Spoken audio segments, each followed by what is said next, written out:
મિત્રો આજે એક તમારા માટે નવા સ્થળે હું આવેલો છું અને આનંદ અત્યારે લઈ રહ્યા છે હિંમતનગરથી રાજેન્દ્રનગરથી આડા હાથરોલ થઈને અત્યારે અમે આ 7 ગોટી 7 ગોટી જઈ રહ્યા છીએ।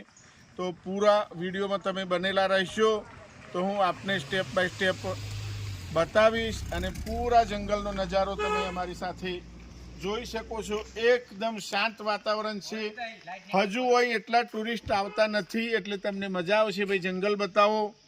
તો આ રીતના અમે પણ આનંદ લઈ રહ્યા છીએ, તો તમે પણ અમારી સાથે બનેલા રહો। મિત્રો હવે 7 ગોટીની શરૂઆત થઈ ગઈ છે અને જંગલનો નજારો પણ તમે જબરજસ્ત જોઈ શકો છો। હિંમતનગરથી રાજેન્દ્રનગરથી આડા હાથરોલ થઈને આગળ આવશો એટલે આ 7 ગોઠી આવશે। હિંમતનગરથી રાજેન્દ્રનગર આવવાનું, રાજેન્દ્રનગરથી આડા હાથરોલથી આ 7 ગોઠી થઈને ભિલોડા જવાય છે મિત્રો। તો આ ગીચ જંગલનો નજારો પણ તમે જોઈ શકો છો। હવે 7 વરોક સ્ટેપ બાય સ્ટેપ આવશે। તો મિત્રો તમે પણ આ રીતના પૂરા વિડીયોમાં મારી સાથે બનેલા રહેજો તો તમને પણ આનંદ આવશે અને અમારી સાથે આ નજારો જોઈ શકો છો તમે હિતેશ પટેલ બ્લોગ ઉપર। તો મિત્રો આ આડા હાથરોલનું બોર્ડ પણ તમે જોઈ શકો છો અને ગાડીઓ પણ બતાવો ભાઈ, કેમેરામેન તમને ગાડીઓ પણ બતાવે એ પણ તમે જોઈ શકો છો। પાછળ ડેમનો નજારો કદાચ ધુમ્મસમાં દેખાય ના દેખાય પણ ડેમનો નજારો દેખાય ભાઈ કેમેરામેન। હા તો આપ જોઈ શકો છો ધુમ્મસમાં અહીંયા વાંદરા બહુ છે તો મિત્રો ધ્યાન રાખવું, નહીં તો મોબાઈલ પણ હાથમાંથી લઈ જશે। તો આ રીતના અમે નજારો પૂરા ફોરેસ્ટનો તમને અત્યારે આ બાજુ પણ બતાવી દો તો આપ અત્યારે જોઈ શકો છો મિત્રો મારી સાથે। મિત્રો અત્યારે આડા હાથરોલ અમારા ફોલોવર મળી ગયા છે ઠુમરાના, શું નામ? માધવ પટેલ, રોહિત પટેલ બધા અત્યારે આકસ્મિક અમારી મુલાકાત થઈ ગઈ છે। તો અમારા ફોલોવરને પણ તમે મારી સાથે જોઈ શકો છો અને અમારા ખેતીના વિડીયો રેગ્યુલરે જોતા હોય છે મિત્રો, એ પણ તમારે ધ્યાનમાં લેવું।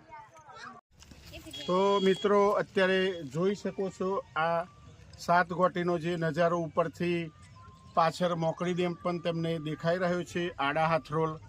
તો આ રીતના તમે અમારી સાથે પણ આ કુદરતનો નજારો માણો અને આનંદ લઈ શકો છો। આ રીતના નજીકની અંદર પણ દૂર જવાની જરૂર નથી, 30-35 કિલોમીટરની રેન્જમાં પણ આવા સારા સારા સ્થળો મિત્રો હોય છે। તો આપ અત્યારે પૂરો નજારો જોઈ શકો છો। તો મિત્રો આ ડેમનો નજારો પણ જોવો છો, હાથમતીની રિવર ઉપર બાંધેલો નજારો આ ડેમ તમને દેખાઈ રહ્યો છે ગામની અંદર આડા હાથરોલ। અને આ રીતના 7 ગોટીનો નજારો અમારી સાથે હિતેશ પટેલ બ્લોગ ઉપર માણી રહ્યા છો અને આનંદ અમારી સાથે તમે લઈ શકો છો ઘરે બેઠા। તો તમારે ટાઈમ ના હોય તો અમારો વિડીયો જોઈ શકો છો મિત્રો। તો મિત્રો આ પૂરો નજારો ઘાટીનો જોઈ શકો છો આડા હાથરોલ, અને 7 ગોટી તરીકે પણ આને ઓળખાય છે। અને અરવલ્લીની ગિરિમાળાનો જ આ એક ભાગ છે, અરવલ્લી જે પહાડો કહેવાતા હોય એનો જ આ એક ભાગ છે। તો પૂરો નજારો પૂરો કેમેરો ઘોર કરીને કેમેરામેન જીગર તમને બતાવશે અત્યારે, અને આ રીતના અમે આનંદ લઈ રહ્યા છીએ। તો તમે પણ હિતેશ પટેલ બ્લોગ ઉપર અમારી સાથે સ્ટેપ બાય સ્ટેપ આ નજારો જોઈ શકો છો। તો મિત્રો અત્યારે અમે આ ગ્રુપ સાથે આનંદ લઈ રહ્યા છીએ। તો તમે જોઈ શકો છો કેમેરામેન જીગરને, ચિંટુને, રાજુભાઈને અને પાછળ કેમેરામેન પરેશ ડાભીને પણ તમે અત્યારે અમારી સાથે જોઈ શકો છો। પૂરો કુદરતનો નજારો તમે જોઈ શકો છો અને આ રીતના ઉપર શૂટિંગ પણ સારું એવું કરી શકો છો। વરસાદ ઝરમર ઝરમર ચાલુ છે મિત્રો, એટલે આ વાદળા પણ તેમને નીચે આવી ગયા હોય એવું લાગી રહ્યું છે અત્યારે મારી સાથે, એ તમે જોઈ શકો છો। આ 7 ગોટી કહેવાય છે આડા હાથરોલ, હિંમતનગરથી 35 કિલોમીટર થતું હોય છે મિત્રો। તો અહીંયા વાનર બહુ છે તો તમારે ધ્યાન રાખવું, મોબાઈલને બધું ઝૂંટવી ના જાય, નહીં તો આ રીતના ગાડી પર પણ બેસી જાય છે।